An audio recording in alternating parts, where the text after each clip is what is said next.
Welcome to Project Next. I'm Sarah Blessing, and I'm thrilled to have my guest, Ethan Sweetland-May. He's quickly becoming one of my favorite people.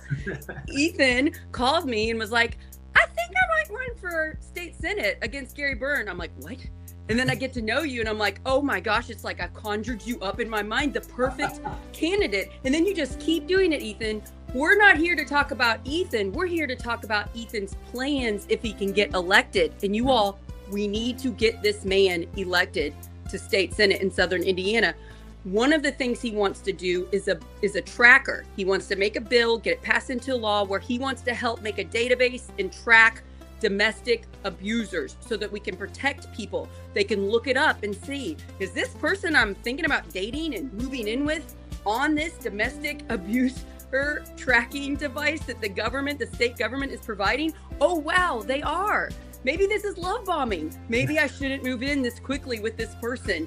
This is amazing. And Ethan, you've done a lot of research. You found some other bills that are like this to model it after. It's not like you just conjured it up. You're using your intelligence and people and other things that other places that are doing this. And I am just so thrilled to have a media network where I can pump this out. So Ethan, thank you for being here. Thank you, Sarah. You rock so hard. Thank you so much. How are you doing today? Doing good. It's grateful that we have universal snow melt across Southern Indiana. That was mushy soil for those signs, right? Oh, that's true. We got our first batch of yard signs, and those have been flying out. We had the Harrison County DIMS meeting this on Tuesday, and a whole bunch of people grabbed signs. But then I had just a ton of people messaging me asking for signs. And so last night I drove around for almost 2 hours delivering signs. It was great. So lots of excitement. Already passed the giant one coming into Corden. So nice. Huge shout out to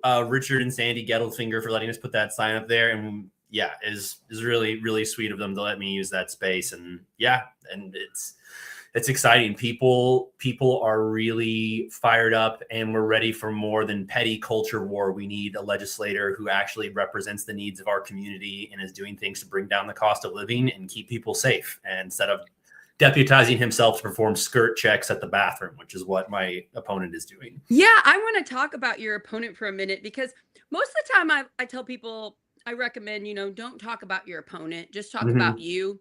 But your person that you're up against, Gary Byrne, is one of the worst, if not the worst, state senators in Indiana.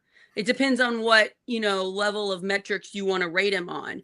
But he is very bold he pushes legislation that hurts all Hoosiers. He doesn't just say yes to it like a lot of these other people. He's writing the legislation to hurt people. And he really attacks the pride community. Yes.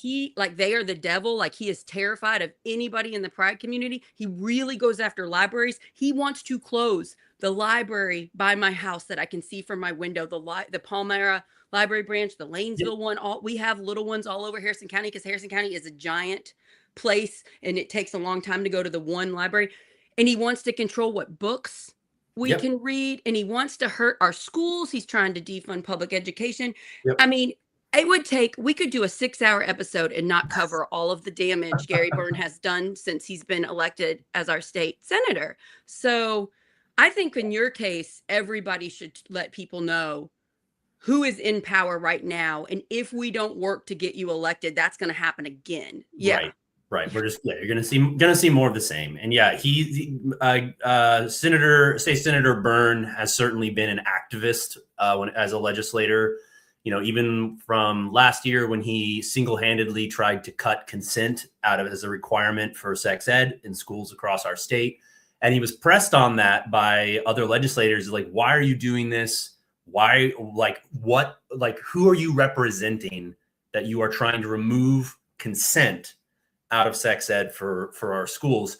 And he just plainly was like, I did it. Nobody approached me to do it. I just did it because I think it's what should be done. And he is so scared to talk about sex. Like it's so weird. Well, and the thing is, I call it activism because there's no basis for it.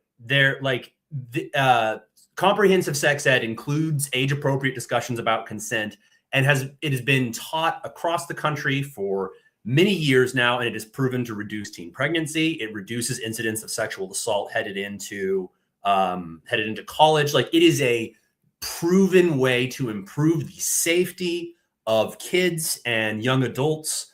And so the move to cut consent out of sex ed, like, so make it so teachers could not teach what consent means and how you should talk about, if you're in a relationship, you should have a conversation about how far you want to go, and it should be mutually agreed upon. He wants to cut teachers from being allowed to say that, which is bonkers. To be able to talk about it in age appropriate ways. I have a story. I have an almost 16-year-old at North Harrison Elementary, where Gary's wife is on the school board, and she doesn't always vote great. And my kid has a girlfriend for the first time. And so I'm having conversations with him, and I'm like, let's talk about consent. Do you know what consent? And he's like, yes, Mom, I know what consent is. I'm like, well, how did you find out? He goes, I was taught it in my health class at North Harrison High School. All the kids at our school know it. And I would have had that conversation, and I still did, but it meant a lot to me that all the kids at North Harrison are getting that conversation. Yes. And he tried to stop that from happening. And it's why it's so important, because, and we're going to talk, this is definitely leading into what we're going to talk about today with the domestic violence and recidivism tracker policy that I want to put forward whenever I'm elected to state senate. But raising the community's awareness, an entire community's awareness, changing the conversation and making something that might be unspeakable, something that is unacknowledged and talked about, is a way to immediately raise the bar for everybody in that community.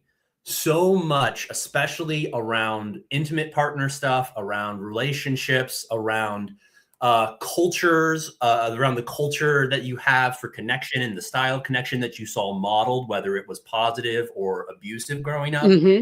So much of this stuff is very difficult to talk about unless you're given the tools to break it down and understand it and discuss it. And we have seen the positive impact of equipping people to talk meaningfully about boundaries, about expectations.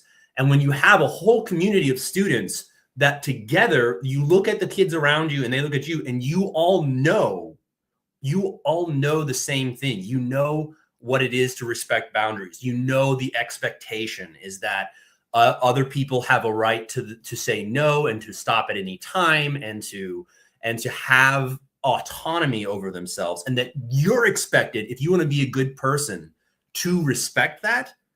That is like, we could talk about that for a long time. You really touch on something I want to mention. Having control over your own body is something that I feel like Gary Byrne doesn't advocate for. Since he didn't want, and you don't have to say this because you're running against him, but I can. Since he wanted that consent out, I kind of feel like he's in that group where they want women to be controlled by somebody. They want their father or their older brother, or they marry them off to someone they sort of pick early on in their early ages when they're very young, and the man takes care of the woman. And this is 2026. Women take care of themselves, and we get advocates that support us, and we talk about consent and boundaries, and we are in control of our own body. And so it's really important. I've spoken to people that you know too, where they said when they were growing up in a kind of Christian nationalistic type of extreme church, they were not taught that they were in control of their own body. And so that leads to them being abused. And because they don't know how to say, stop, I do not want you to do that. And if we're not teaching them when they're young and they're getting their hormones and those feelings are coming up, if we're not teaching them, who knows what weird stuff they're getting on the internet or with their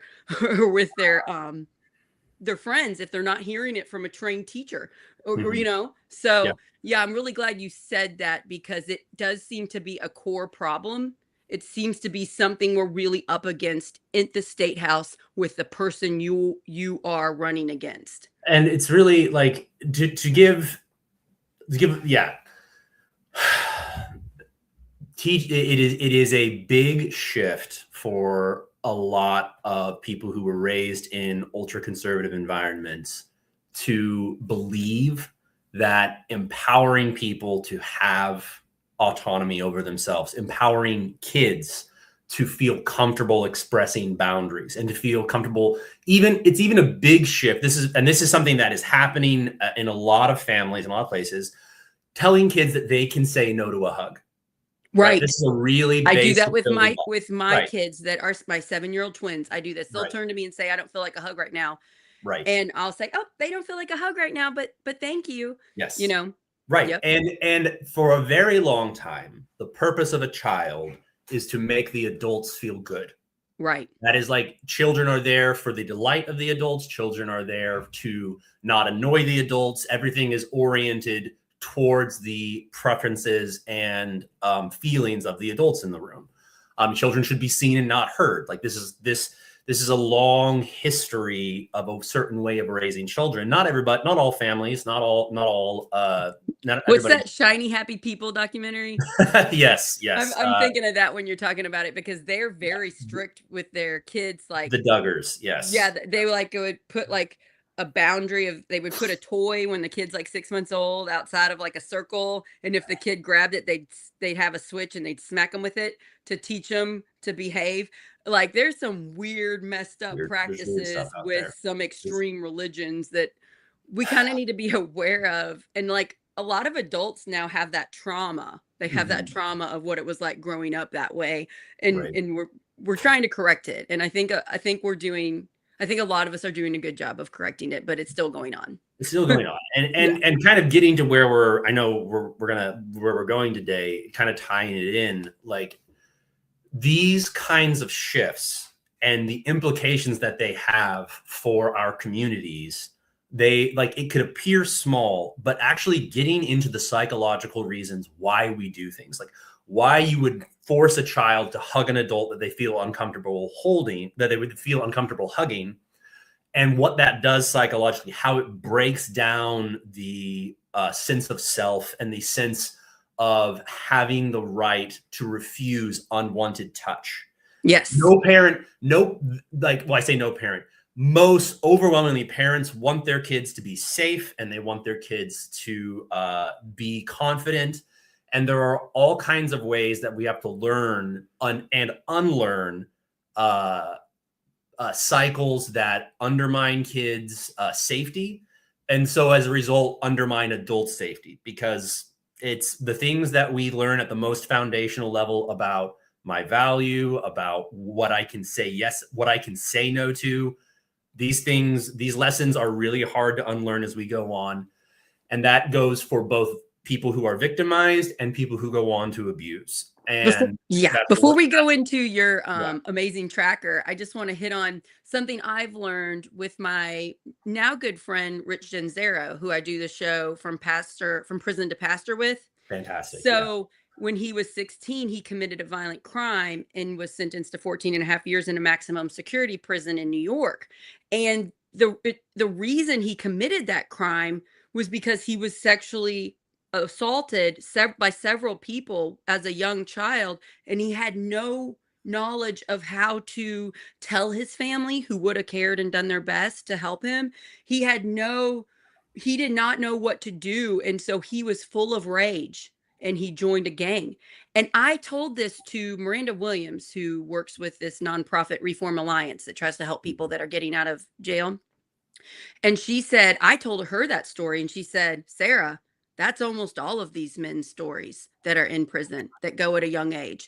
They were molested, and then they didn't know how to handle it, and then they committed a crime. But his story is different because he met a pastor in the prison who mentored him and a other bunch of group of people and helped him when he got out at the age of 30, a Lutheran pastor. So his story is rare, but the beginning of that story, not rare.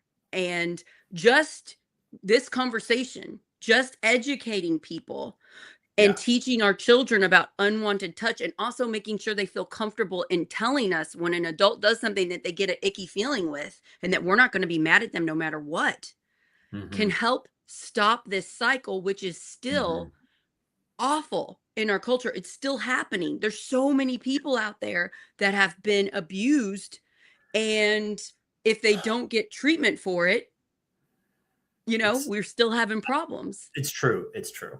It's true. And it can be it can and it the lingering impacts to our communities, the lingering impacts to people's lives are they are yeah, they're long lasting. They're long lasting and But bring and what's so great about this show? You're trying to do something about it. You are trying. we're This is gonna what it almost makes me cry. I'm going to try not to cry. You are actually trying to protect the ones that are most vulnerable in this state. You are working your butt off to get elected. You are doing an amazing job, and I cannot explain to you how proud I am of you. And then you want to push a bill that would help the most vulnerable. So let's talk about this bill. It's you call it DART. You have is DART, an acronym. You got an acronym here. Yeah, DART is kind of what we're calling it at this point. And just to kind of give a little bit of context, Tennessee actually just passed a law. They're the first state in the union to pass a law where they have created a domestic violence registry. A lot of people are familiar with there's national registered sex offender registries. Like there are ways of tracking certain crimes so that the community is aware if someone with this history is, and it does things like you're not allowed to live within so many feet of a school. Like there's all these things that go along with it. Right. So Tennessee is the first state that has created a domestic violence registry. And it's called Savannah's Law. And it got its name for a victim of domestic violence who was killed by a man who had abused numerous other women in the past. And he would just kind of roll on to the next relationship. And ultimately, so part of why Tennessee passed this law and part of why there's a petition on change.org for Indiana to pass this, create a similar law. There are similar petitions all across the country. But it's been very hard for advocates to get this made into law. And one of the reasons is because it's very widespread and it would impact a lot of people. It's domestic violence. The last time I looked at the numbers, it's something like one in 3 or 1 in 4 women will experience intimate partner violence, and 1 in 8 or 1 in 9 men will experience intimate partner violence. Yeah, I know someone close to me that is a man that is stuck. I actually know two close to me men that are stuck. So that's a big stigma. We think it's just women, and it is not. It's not. And this is the reason for pushing for. So we're calling our policy DART, which stands for Domestic Abuse and Recidivism Tracker. For those unfamiliar with the word recidivism, it means recommitting the crime. Oh, okay. And one of the reasons one of the reasons to create this registry is, and this statistic surprises a lot of people, is that between 50 and 60% of domestic abusers who are convicted will reoffend within 2 to 3 years. Oh, wow. So it's not like jail's fixing it. It's not like jail's fixing it. And it's not like getting a conviction is fixing it. And it's it's probably making it worse because they're not getting any training or any care to stop or help with their mental health. So they don't have the tools. What tools are we giving them other than punishing them to get them to stop abusing? Well, this is a really great point you bring up, Sarah. And because there is this narrative out there about especially men, but women as well, who lose control, fly off the handle, and do something violent to a partner, right? That's kind of the image. It's kind of what comes out of culture. It's what comes out of movies. So it's like a mistake. It's like a mistake. Yeah. Mistake. And very often, overwhelmingly people who experience abuse do not go on to abuse. That is actually a really important thing to say. Overwhelmingly people who experience abuse in their childhood or witness an abusive relationship between their parents in their childhood, overwhelmingly, those people do not go on to become abusers themselves. But of the people who do go on to abuse, overwhelmingly they witnessed violence in their household growing up. They witnessed or they were victimized by violence growing up. So while the majority of victims don't go on to become abusers, those who do become abusers overwhelmingly were victimized in some way themselves. So it's an important thing. It's an important distinction to make. But then also saying to that, so somebody's convicted of domestic violence, there's a jail sentence or whatever the judge decides, whatever. And then whenever they get out, 50 to 60% will recommit domestic abuse within 2 to 3 years. And that is a really, really high recidivism rate, much, much higher than things like— That's higher than I realized. Yeah, much like higher than burglary and even drug-related crimes. Like, it's a really high rate of recidivism. And what the narrative has tended to be about that is that, well, these are people who have emotional control problems. These are people that are flying off the handle. And so, we need to give them better tools. We need to give them better. Or what training. if this one's held a lot? What if the woman is lying? Sure. Right. Exactly. Which every once in a while happens. Every once in a while. Sure. Absolutely. Sure. Absolutely. That can happen. But here's the thing. There's a guy named Chuck Derry. He co-founded the Gender Violence Institute in Minnesota. He's been working with domestic abuse, both abusers and victims, for decades. And he's done tons of research on this, and his research is a real kind of spine of how we're approaching this tracker. But this is one of the things that Chuck Derry talks about, is confronting this narrative about losing control. Chuck, he's interviewed thousands of domestic abusers. And one of the things he says is that if a man continued to insist that he lost control and then would hit his partner, Chuck would say, like, ask them if he ever hit his partner in church or at temple, synagogue, or the lodge. Oh, you're only doing it when nobody else is watching you. And exactly. And they would say, well, of course not. Of course not. And so I say it's the opposite. Where is it happening? It's the opposite.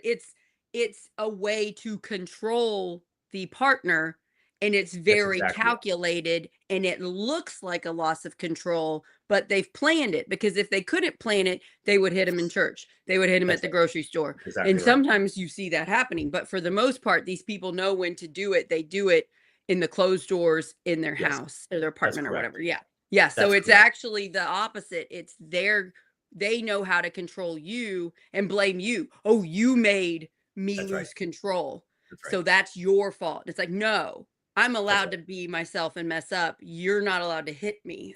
That's absolutely right. Chuck has this line where he says he would ask them where violence usually takes place, and the abusers would say at home. And then Chuck's response would be, oh, so you are actually choosing where you will be violent with your partner. And he said the response was always silence. And then he'd push and say things like, do you ever hit your boss because your boss makes you angry? Or do you ever like lash out like that at work? And they're saying no. And so he's again highlighting, it's not because you're angry and out of control. You are choosing who and when and how to be violent. And this is what begins changing the direction. And he talks about how early on in his research, as he's interviewing abusers, that he would say, when he would finally get past this point, he would say, what is being violent doing for you? Yes. And the initial response is, well, nothing. Doesn't do anything, because they're in group therapy. They're supposed to say thinking that they're losing control. It's not their fault. They're the victim. Yeah, exactly. It doesn't do anything to help me, right? But then when we would press in more, he got these exhaustive lists that abusers were very, very conscious of the results that violence got them, and they liked the results more than they worried about the consequences. That's such an important point, Ethan. These people do it because it works. because They it do it works. There's a because it certain, works. that's And right. when you say that, I always just think about Harrison County government because I'm trying to save the county here. And they're such bullies. Not everybody. Some of them are great people that work in the county and they're doing, as best as they can. But the main people kind of controlling are such bullies. And I'm like, why did they do that? And it's because it works. There's, 'Cause it works. and the so whenever he would do these breakdowns, he would get responses when Chuck Derry would get like ask them finally get through. Well, what is it actually giving you? Control of the money, not having to do housework, not having to deal with complaining. And then there were a few that really got my attention when I first started learning about this. And it was like, I get control of the story. Ooh. I get control over what she feels safe saying to her friends. I can isolate her using violence. And it does all these things effectively. And Chuck found that even when he would do the emotional regulation stuff and teach them how to do conflict discussions and stuff, they'd send these men home with this stuff.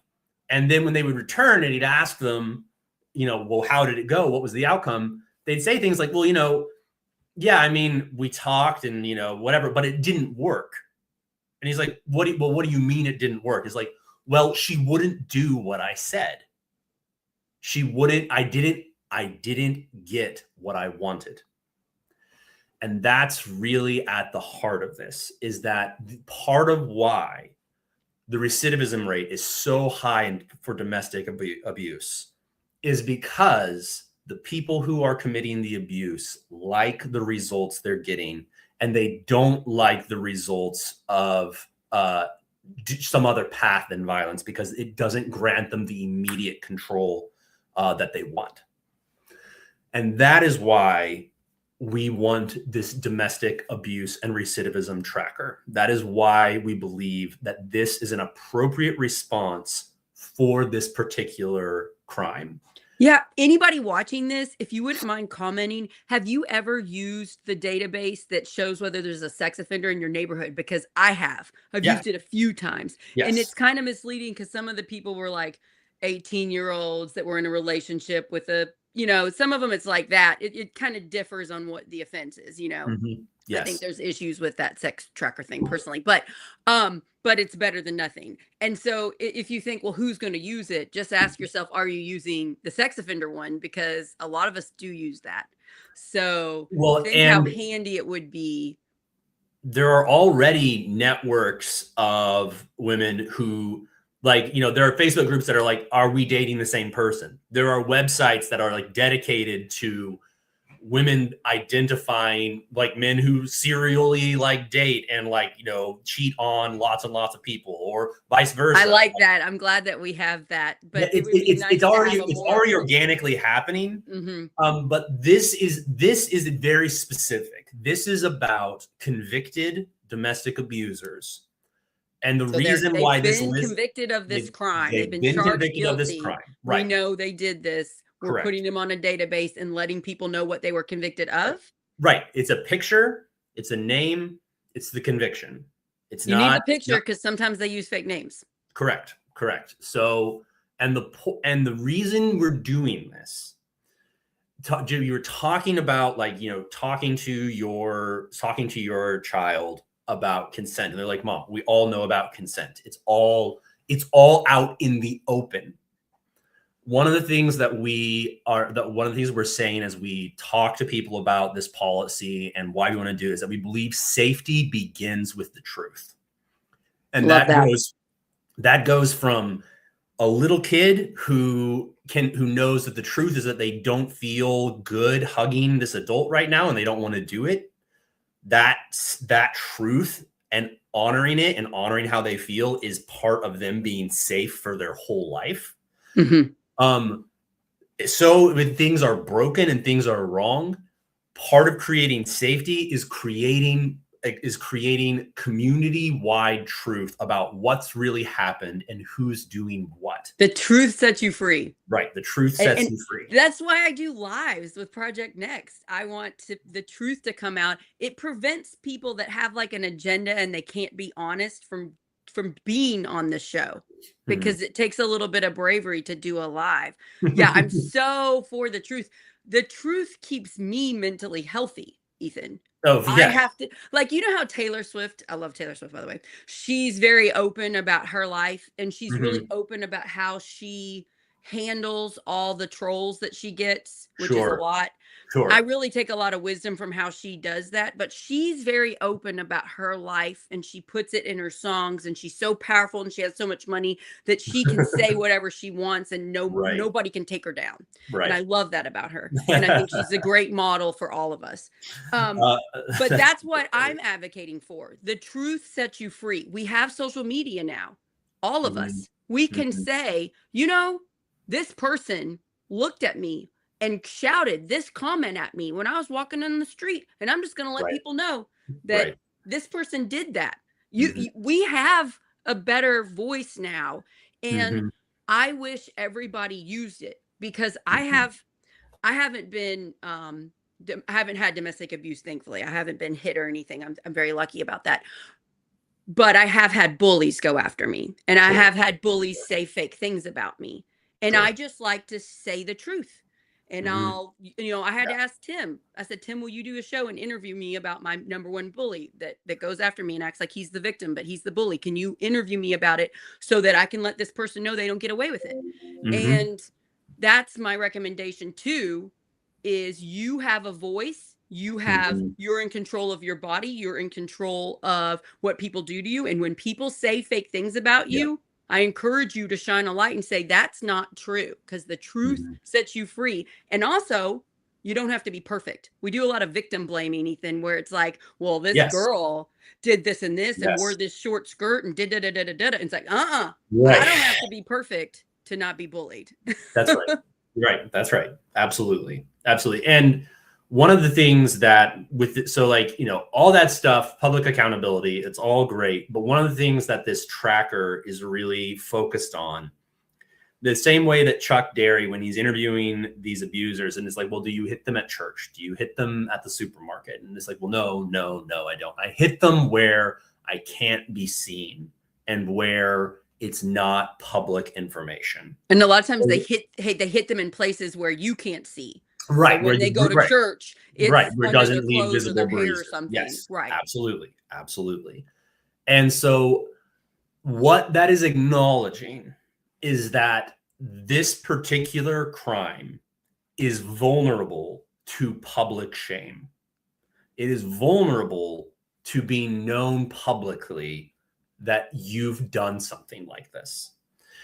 It's really important to highlight why we're pursuing a public registry for domestic violence. It isn't about being punitive. It is about safety that is created by the truth being made public. And What does when punitive mean? punitive meaning, it's not about punishing people. Okay. I do not like my personal beliefs, my faith tradition.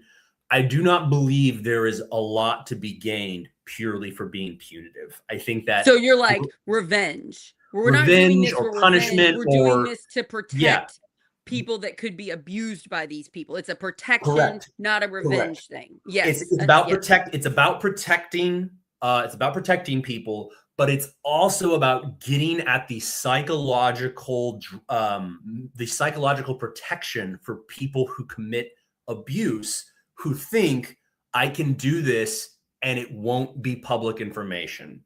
The next person I'm in a relationship with, I will have total control over what they know about my past partner. I can make them sound crazy. I can control the narrative. Mm-hmm. I Yep. can I can be in control of this story, and that's why abusers don't hit in church. They don't hit, in the grocery store. They are in control of what they're doing, and they are making choices about when and who they are violent to, because they think they can hide it. They think they can get away with it, and they like the results it gives them. Ethan, you and I have stopped bullying in our lives because you and I are public, and we will shine a light if somebody tries to harm us. I have stopped multiple bullying this way. I Mm, have seen my friends who will not be public. The same people that go after me, go after them. I say, make it public. Come on, do a show with me. They're too scared. That bullying continues. You're making a database to be that voice for these people that are being hurt. Yes, that's the voice. And that is such a gift that our government could do to actually help us, as opposed to what's happening in Indiana right now, where a lot of laws are being made to hurt us. Yeah. Yeah, and the other part to this. So there's obviously, when we think of domestic violence, we know we have the images in our mind of what that looks like. But there are other parts to this that you wouldn't necessarily think of when you think about who and for what reason would somebody end up on DART, on this domestic abuse and recidivism tracker. Because obviously there's intimate partner violence, but another really big part of this is elder abuse. Oh, wow. It is a blind spot in many policies that seek to address domestic violence. Because according to the National Center for Elder Abuse, roughly 1 in 10 Americans over the age of 60 have experienced abuse. And unlike the intimate partner violence, elder abuse often involves financial exploitation. That can be present. That's such a problem. Tim Peck talks about that a lot. It is such a problem. Yes. Yeah. And a lot of like our seniors are spending a lot of their mental time trying to figure out whether things are safe for them or scams, because they're sent so many scams. Well, and the recidivism, the recommitting the offense of elder abuse is often as high or higher than intimate partner violence, because the offender often has legal or familial access to the victim. So again, you have a financial incentive. Again, it's private, it's not public when this kind of abuse takes place. And so included in the domestic abuse and recidivism tracker is directly also addressing elder abuse, which again, that's wonderful. Vastly underreported, very difficult for people to get meaningful change done. But it's so important to highlight the reason to make a public registry about this isn't specifically about punishing the abusers. I mean, listen, get me in my feels about this, and I've got lots of ideas about punishing people that do terrible things to their intimate partners and the elderly and children. Like, I've got lots of feelings about that. But in terms of what is the point of this policy, it is about disincentivizing. It is about changing the math that abusers do, where they say, this isn't going to be public information. Even if I were to be convicted of something, it's not necessarily going to go somewhere where people can easily find it. And the incentives, the getting what I want from an intimate partner, the getting financial resources, abusing an elderly person, these incentives are not worth it anymore whenever it's going to be public information that this is the kind of person that I am. That's what I was going to say. This would lessen the abusers, how many people they abuse. It would lessen it, because they have responsibility, they have accountability. That's the main way I'm able to stop my bullies, is I just shine a light on their behavior, and they don't want people to know their bad behavior, so they stop doing it to me. Same thing. The bullies or the abusers are going to abuse less when there's consequences for them. They shine a light on their actions. So not only is it going to protect people and they can look up and say, oh, I guess I'm not going to date that person. But it also makes the people that do the abuse do less abuse. So it's all about public safety and transparency. And it is all about, and like we talk about it as a right to know. Like, in the same way that, like, when we say that kids have a right to a good education and they have a right to learn about consent and their own autonomy and and having say so over what happens to them and how they feel, you have a right to know if somebody is a domestic abuser. The public has a right to know. And there are so many stories, so many stories of people who were deceived or who were misled and ended up in relationships or ended up sharing housing with an abusive person. And if they had just known, it never would have happened. Right.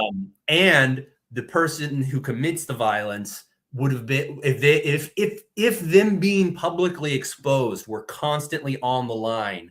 That is a major disincentive. That is a major discouragement to choosing, again, because they're choosing it, to choosing to commit violence in the domestic setting, in an intimate partner setting.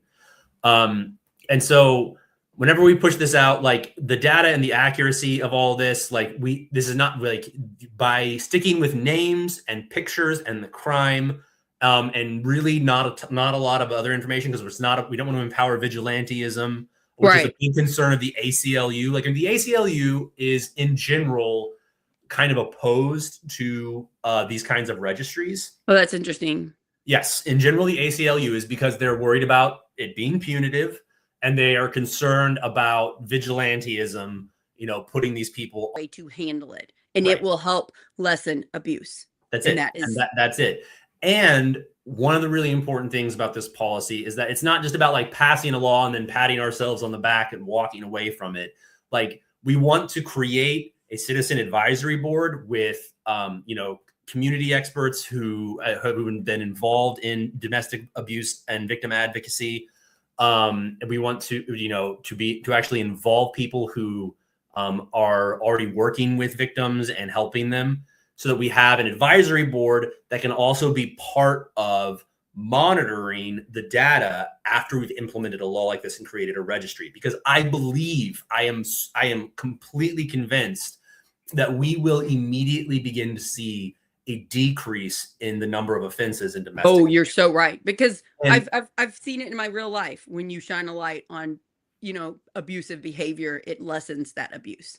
And this is so big for Indiana, because again, one of the things that is not common knowledge is that Indiana regularly ranks in the top 5 states in the country for reports of domestic abuse.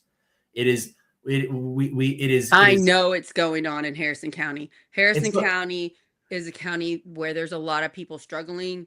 There's a lot of people stuck in relationships that aren't healthy. I know it's going on here. And that's why when you explain this, when I was sitting at you with a meeting and you explain what you're doing, my heart just opened up to like, well, I think it's possible that we could get you elected. And I think it's possible that a bunch of people will help push this and talk to the needed people you would need to agree to make this bill a law. Yes. I have a spark of hope. What you are doing right now, my friend, could help my neighbors in this community that are hurting. And it's just so rare and needed. We need hope right now, Ethan. Yes. It is scary out there. The news is rough. Our government is murdering people and not taking accountability for it. I mean, it is rough right now. And I'm just thank you. Thank you for, you're not getting paid to do this. You're spending time away from your beautiful wife and your beautiful child, and you are trying to make the people in this state's lives better. And I just am so thankful for you. And so here's what we got to do, everybody. We need to help get Ethan Sweetland-May elected. There's a primary May 5th. Come out, vote for him, vote for me if you want, vote for Tim Peck. Those are the, and then November vote. Is it November 3rd? Yep, it is. And then it's 264 days. Besides that, everybody, tell everyone. This is a bipartisan. It doesn't matter whether you're Republican, Democrat, Independent, Libertarian, don't vote.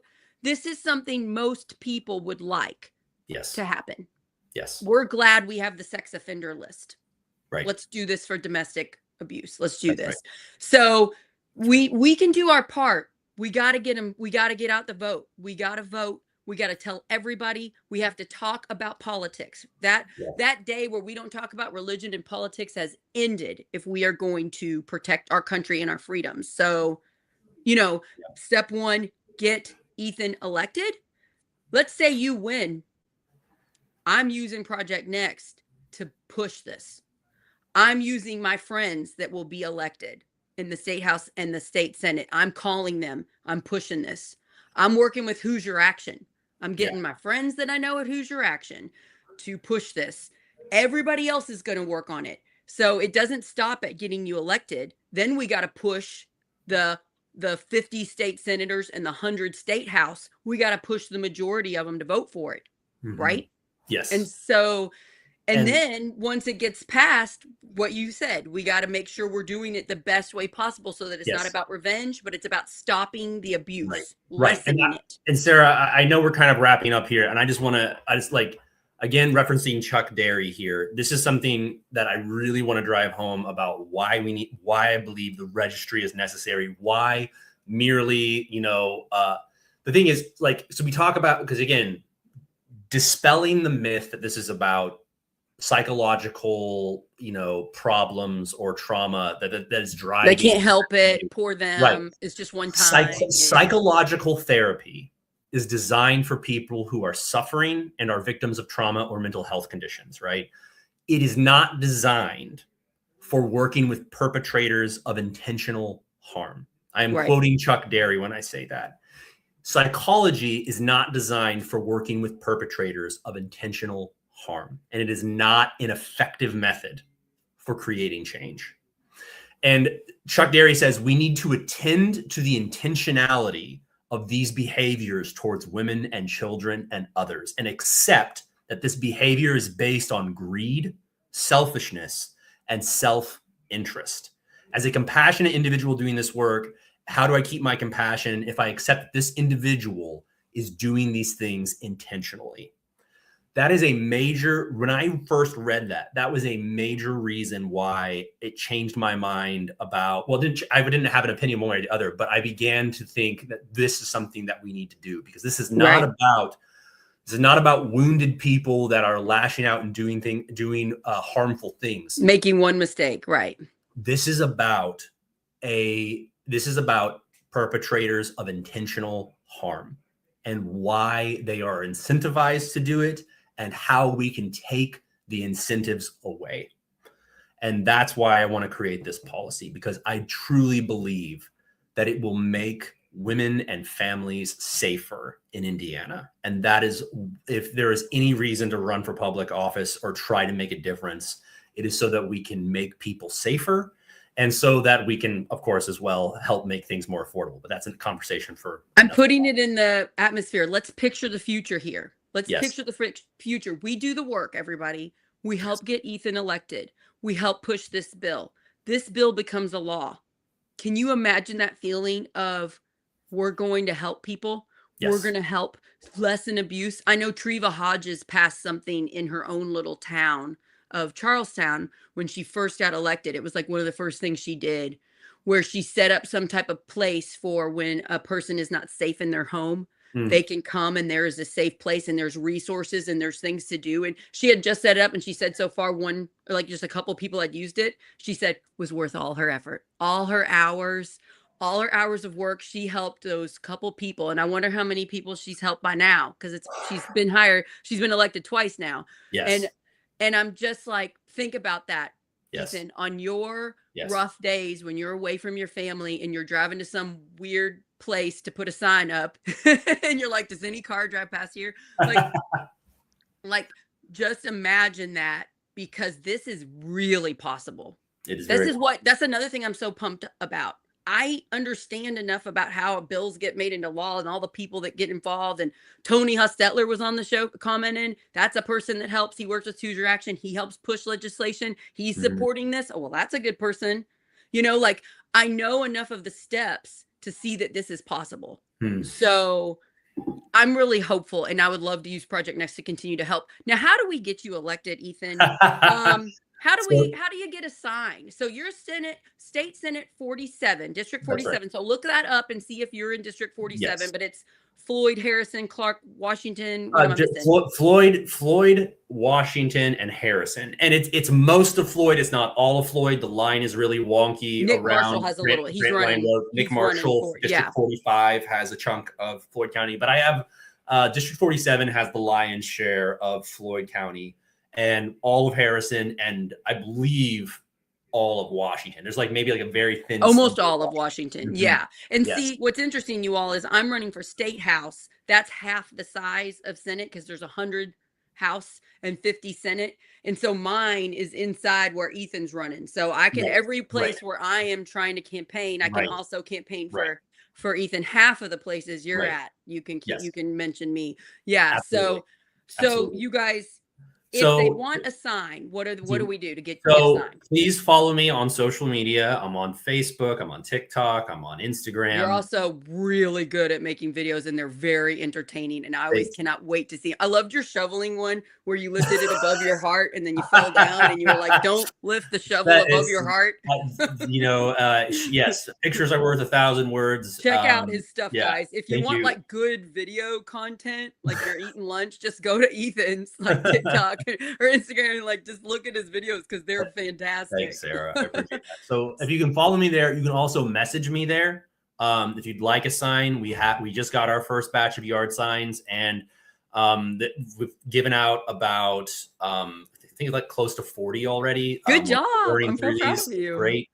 So please follow me on social media. If you'd like and to signs support, cost $10. If you can help if pay you for the can, sign, if you pay, can but if help you us cover can't, the don't worry about it. exactly. If you can help us Right. cover the cost of the signs, it's great, but don't let that be a barrier. The signs do no good. And you're in the on back Act of my Blue, car. right? Do we just Yes. type in Ethan Sweetland-May at Act Blue That's right. to donate? I have a website, ethanforstatesenate.com. You can go there, and I've got my calendar up there. You can see where I'm going to be next. We're doing town halls every 2 weeks, I'm which really is not proud of you just for part doing of our campaign. Except for the time you got the flu, Ethan. Oh my gosh. Yeah. I caught the death a few sounded weeks terrible. ago. It was awful, but we rescheduled that town hall. We're going to do a live, we're going to do an online town hall on the 15th, coming up here in just a little bit on Sunday. That's going to be in the afternoon. We're going to be live on Facebook and on TikTok. But then the following Saturday, we have we rescheduled the one that I had the flu for. And so that's going to be at the Carnegie Library, called the Cultural Arts Center, sometimes in downtown New Albany. And we're going to be there on Saturday afternoon, the 21st, from 2:45 to 4:30. That's going to be in person. The entrance is off Bank Street. You just take the elevator or stairs down to the basement. It's a big, great room they have there. Sweet. But yes, and then we're going to be back in Harrison County on March 1st. Yeah, so March 1st, March you're going to be at, was it Harrison County Community Foundation? That's right. The foundation. That's where we have our DEM meetings, you all. That's right. We're going to be there from 6 to 8 o'clock on March 1st. I want to try to come to that, and I want to try to post it for Project Nice if I can, if my husband can watch our children. We'll see. So I will try. Understood. You're doing yeah. a lot, Sarah. And I would like to try to help. You and I need to do a live on Harrison County DEM Facebook about that. Absolutely. We need to do some social media. The one other thing I want to say about electing me is that there are about 135,000 people in District 47, and about 40,000 vote in the midterms for state senate. Wow. If everybody that voted for a Democrat for state senate in the last 3 elections finds one person who didn't vote and gets them to the polls in November, we'll win. If everybody that voted for a Democrat for state senate in the last election, because it's almost the exact same number turnout every time. The rolls for the last 3 elections are almost identical for the last 3 elections for state senate. And if you voted for a Democrat for state senate and you find one person that did not vote last time, and you want to see this domestic violence registry get created, if you want to see the cost of living come down in our communities, bring one person who didn't vote last time. And if everyone does that, we're going to win in a landslide, because that everybody needs to know that this race, your race, is so winnable. It's very winnable. So possible, especially for the circumstances we're in right now in this moment for 2026. So people are tired. I always meet people that are Democrats and are like, well, I don't vote because we don't win. I'm like, well, that's why we don't win, because you don't vote. It is, people are tired of petty culture war grievance. They're tired of seeing our schools get gutted. They're tired of seeing the attacks on our libraries and on the foundational institutions that make our communities safe and desirable places to live. And if you're ready for change, if you're ready for somebody that's going to take meaningful action and not pass laws about bathrooms, but actually do things that make women and children safer, like creating trackers like our domestic abuse and recidivism tracker, please vote for me. Tell your friends, sign up for our newsletter, follow me on social media. We're going to be knocking 10,000 doors in the next 9 months, and it's going to be really fun. So if you'd like to volunteer, we also on my website have a way for you to volunteer, put your information in. You can volunteer as much as you want. or as little Or as as you little want. as you want. You can do what type of volunteering you want. That's You don't right. have to do That's things right. that scare you. Do the ones that you want to do. This is about organizing our community so that we can do what we really need to do, which is take power back. All injustice is rooted in an imbalance of power. And if you want to fix what's broken and bring justice back to our communities, we have to fix the balance of power. And that's what elections about. Elections are about bringing power back to the communities that they have been stolen from. And that's what Project Next is about, because Absolutely. we have a lot of media we get like Louisville media, and that doesn't really help us in Southern Indiana. Mhm. And it's really hard to get local stories reported on. And so I love using my media company that I started with Tim to highlight the things that need to be highlighted. This is major news. You're doing the Lord's work, Sarah. Like, really, you and Tim. I like being truthful. I like being me. I like using my talents to make this place a tiny bit better. And I was talking to Kate from Hoosier Action. I love her so much. Hopefully she's going to be on the show soon. Oh, amazing. And she was like, don't you want to live a big life so that we can make things a little bit better for people? I'm like, that's what you're doing too. You're doing it. Live a big life so that we can make people's lives a tiny bit better. And it's worth it. It's hard, but it's also wonderful. Like, I wouldn't know you. I wouldn't have met Ethan Sweetland-May if I wasn't doing this work, not getting paid for it, but and so what a gift. It's like on my hard day, I'll be like, yeah, but Ethan's my friend now. That's nice. Right back at you, Sarah. I mean, yeah, and that's like, this is about building community. It is about so much about modern life and the way that things have been, things that have gone with social media and everything fractures us, it isolates us, it discourages us. But these, like, at the heart of community-based politics is about uniting people and is about making visible how much we all have in common and how we can work towards common good that makes life better and safer for everyone. Also, this is sort of funny. You're not going to know I'm going to talk about this, but it's almost Valentine's Day. And I want to highlight that you are very happily married in a beautiful relationship. And I am too. And so is Tim. And I just want to say how beautiful that is, because it's sort of rare. I think that if you are truly, really, really happily in love and you've been with a person for a while, that's something we kind of should talk about. So I'm trying to figure out the best way to use Project Next, because how do we highlight, how do you get that happiness in your relationship? Because in our culture, we really don't do a great job of teaching it. Of like I want my 3 kids to be really happy in their love. And so it's like, well, how do I model and teach it to them? Because I didn't have it modeled to me. I had to figure it out. My husband and I started therapy, and we've been doing it for a while, and it's really helped, because we both do what the therapist says. And then it's like, oh, I'm happier now than I've ever been in my whole freaking life. So I just want to shine a light that that's really nice that you are happily married, and it shows a lot about what a wonderful human you are. Yes, my wife Aberlyn and I have been married for 16 years. She seems incredible, and I want to get to know her better. She's amazing. She's amazing.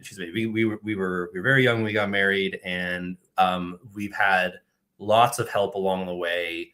Nobody can figure this stuff out on your own. If you're like, if people are having a hard time, like, nobody can figure this stuff out on your own. We are all working from the best tools and toolbox that we have.